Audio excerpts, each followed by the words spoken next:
Hello, honorable members of the clan. So let's go to the Gauteng High Court where it is happening. Brigadier Gininda took the stand, but the court did start a little bit late. I think around 10:24-ish. The reason being is because accused number 3 and accused number 5, they have an application regarding they stay at their respective prisons, and so they're making an application so that a court will make an order so that they are not put in isolation or whatever their living conditions are in those prisons. Anyways, let's get straight to it, because immediately after that, Advocate Baloy got straight into it, and he was basically confirming some few things that I'm going to read for you here. And basically, this is evidence in chief by Advocate Baloy to Brigadier Gininda, and there was a little bit of drama that took place as well. We'll get to it. Anyways, Mr. Baloy asked the following questions, like the latest. So basically, he was reminding Gininda. So the judge then reminded Gininda that he's still under oath. I was like, oh, I thought he was under oath in the trial within the trial. I didn't know that is prolonged all the way to the main trial. But anyways, he was not sworn in because he's still under oath apparently.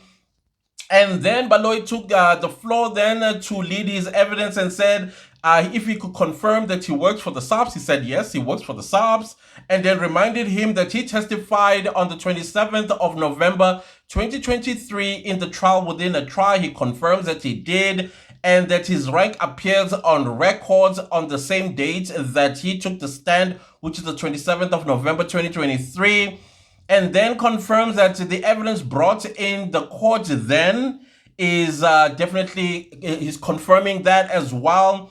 And then his career report, he confirms it as well, and that he is part of a cold case unit, and he confirms that as well. And then they deal with the docket that was allocated to them, which is the current case, case 636. And I was like, okay, here we go.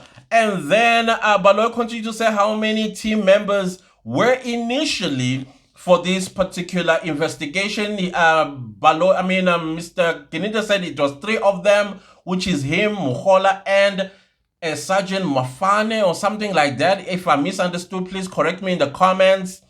And then Baloy continued to say when were they given the case. He said on the 12th of November 2018. That means the 636 docket were given on the 12th of November 2018. Then Mr. Baloy wanted to know what is the case number of that docket. He said Foslora 636/10/24, or not 24, 2014, I apologize.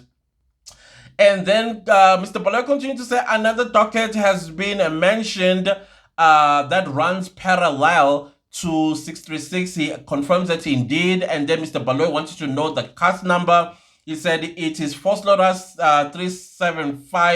37505/2019. I could actually be wrong, because I was also listening at the same time, and also doing other things at the same time, multitasking. Please do comment in the comment section to correct that. And then he says it is the doc, and then he wants to clear what that docket is about, the 375. That it's not about Senzo Mewa's deleting, but it is about defeating docket, meaning it's about defeating the ends of justice perpetuated by the investigating team of 636, meaning Gininda himself, even though he did not go that far. But we know that Officer Makubo did open a case against Gininda and some couple of people, including, I think, the Minister of Police, which is Bekele then. Basically, that is what I think he's talking about. He says it's not about the deleting of Senzo Mewa, but it's about defeating docket. Then Mr. Baloy continued to say, already mentioned the name of the 367. Sorry, my mind is going dyslexic. 375. Is that the only docket that is out there? Then Mr. Gininda says no. That docket that he is aware of is of deleting Senzo Mewa. No any other docket similar to this one that is out there except the 375. And Mr. Balo wanted to know who were the members of that team that put together 375. He said it was Warrant Officer Makubo, as well as, I think, Colonel Butelezi. Those are the people that put together that docket.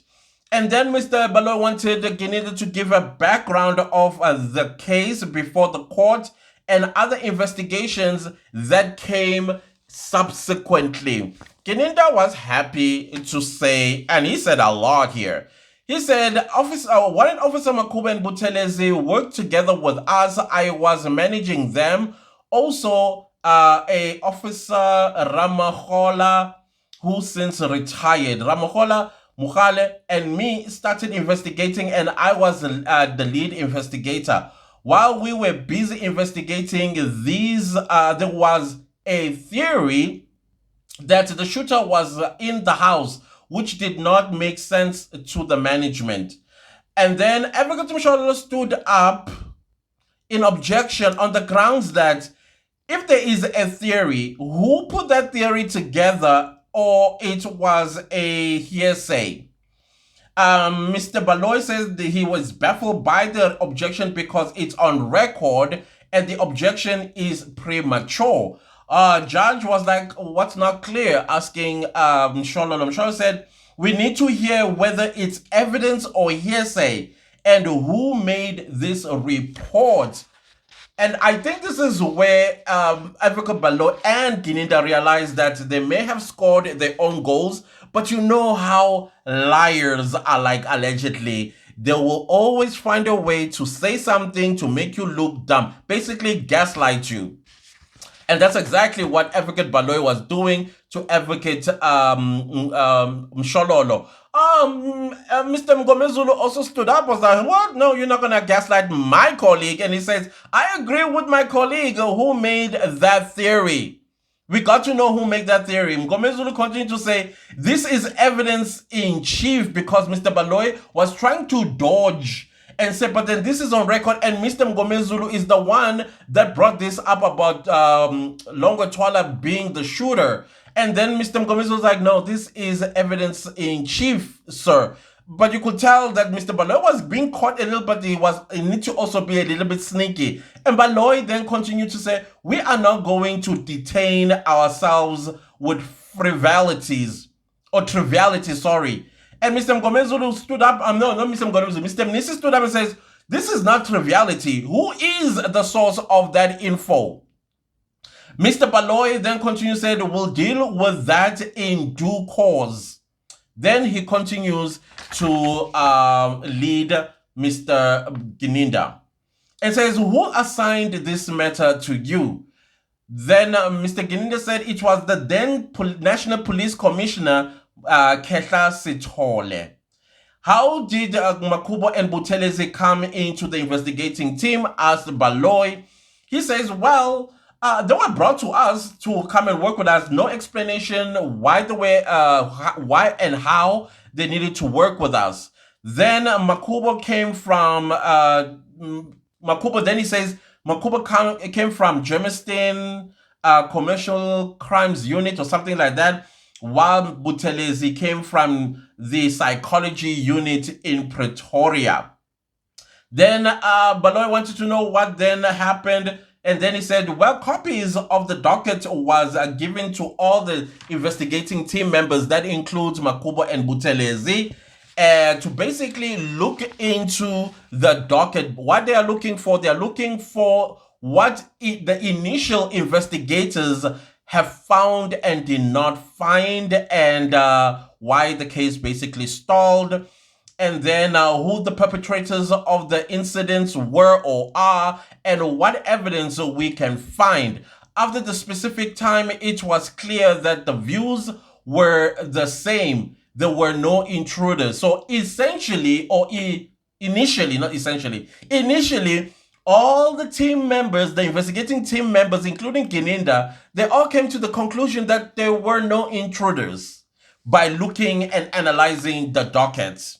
All right. And then Mr. Gininda said at some point then he believed that There were no intruders.